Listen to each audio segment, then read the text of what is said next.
ضلع جنوبی وزیرستان کے علاقہ کنیگورہ میں آباد برکی قبیلہ مخصوص زبان ارمڑی بولتے ہیں۔ پبیز بنی بجاغا ہر سزوان تور مڑو بدریسائی ڈبوک بسا ازبان تور مڑو۔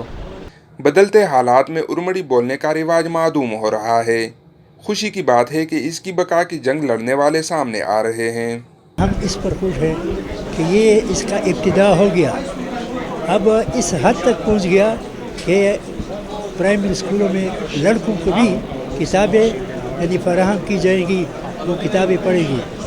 اسی کانفرنس سے یہاں پر جو نوجوان آئے تھے انہیں کم از کم اس امر کا احساس ہوا کہ ہماری زبان میں ایکٹیویٹیز ہو رہی ہے، اور انہیں یہ بھی پتہ چلا کہ ہماری زبان کو خطرات لاحق ہے، اور انہیں یہ بھی پتہ چلا کہ ایک زبان کو تحفظ کیسے فراہم کیا جا سکتا ہے، اس کو ہم کیسے پریزرو کر سکتے ہیں۔ پروفیسر ڈاکٹر نصیر اللہ ارمڑی زبان کو مٹنے سے بچانے کے لیے اسکولوں میں پڑھانے کے ساتھ ساتھ اس میں جدیدیت لانے پر زور دیتے ہیں۔ ہمارے پاس جتنے بھی کمپیوٹر کے مطلب انٹرنیشنل پلیٹ فارمز ہیں وہ چاہتے ہیں کہ لوکل زبانوں پہ کام کیا جائے، تو وہ جو لوکل زبانوں کا کام ہے وہ ابھی ارمڑی میں نہیں ہو رہا، لیکن اگر اسی طریقے سے یہ ترقی کے مدارج طے کرتے رہے تو آئی ایم پریٹی شیور کہ very soon we'll have a platform فارم، ایک ویب سائٹ ہمارے پاس ہوگا، ہمارے پاس مشین ٹرانسلیشن کی فیسلٹی ارمڑی زبان میں بھی آ جائے گی۔ اب یہ زبان کلاس 1 2 3 4 5 پانچوں کلاسوں میں یہ جو ہوگی، اس کے ڈفرنٹ اسٹیپس، ڈفرنٹ اس کی جو ہے وہ پرائمرز، ڈفرنٹ گریڈ وائز ہم جو ہے وہ پڑھائیں گے۔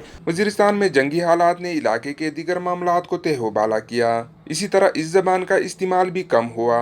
اب اس ناپید ہوتی زبان کو بچانے کے لیے بھی جنگی بنیادوں پر کام کی ضرورت ہے۔ جلال محسود، ہم نیوز، ڈیرہ اسماعیل خان۔